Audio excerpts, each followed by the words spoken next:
And welcome back to The Factor Uncensored. Imagine a state worker telling a 14-year-old foster child to sell her body if she wants to eat. That's exactly what a Houston family says a now fired Child Protective Services worker did. The 14-year-old, who is in the custody of the state, recorded the conversation and handed it over to her mother and their attorney. Take a listen. I don't want to spend my money for you to live with some live your feet. That's how my mama taught me. You're going to be a real and my man giving me but I'm just old now, so I'm a days gone. I got a child. But yeah, I can tell you. So Keisha, when your daughter first told you this CPS, this state worker, told her to go out and prostitute, what did you think? I was like really blown away. Like I was really blown away. I was shocked that a worker, a state worker that was there supposed to protect children would say something like that to my child.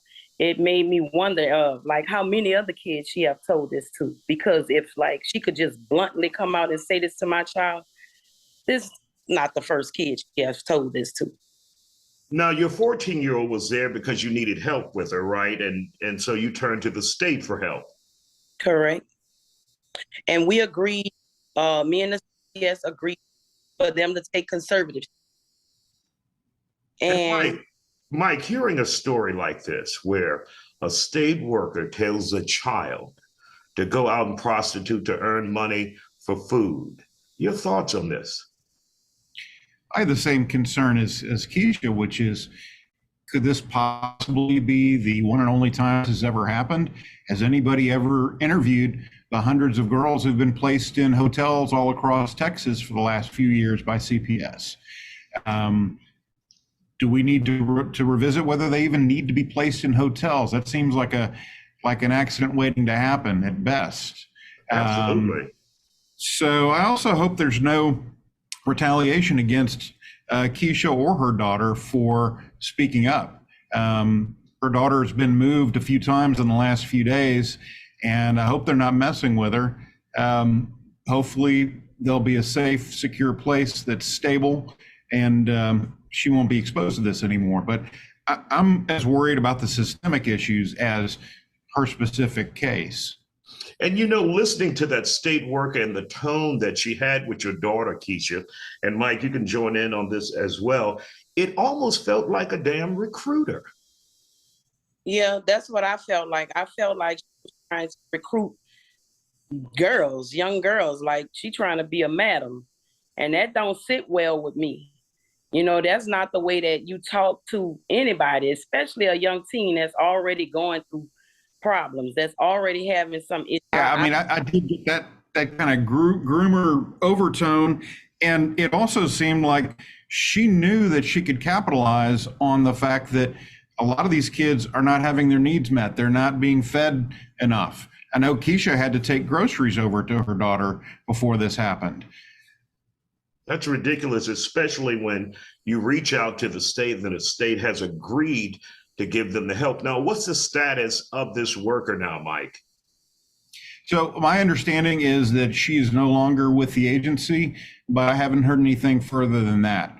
I don't know if other workers have been interviewed. I don't know if they have done interviews or welfare checks on these girls. Not only should somebody be talking to them, they need medical exams and everything that goes with this kind of behavior. Yeah, they need to backtrack on this worker and make contact with every child that she's had contact with to see what she may have told them or what she may have told them to do, as in the case with this 14-year-old. So, Keisha, have you received any type of an apology from CPS or the state for this behavior? From the commissioner, Miss Jamie, but no, I have not. Okay. And Mike, obviously you feel like this could be a bigger problem. What do you think state lawmakers need to do in order to get a handle on this situation? There were allegations earlier this year about how CPS children were being treated, foster care children as well.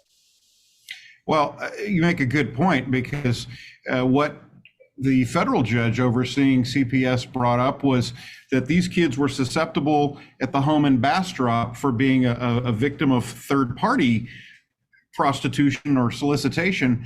Now it seems like instead of going forward, we're kind of going backwards, and now it's CPS itself or their employees are a part of this. So to answer your question, I'd like someone to tell the legislature what kind of screening procedures they have for those who are working for CPS, those who are going to be around kids. It's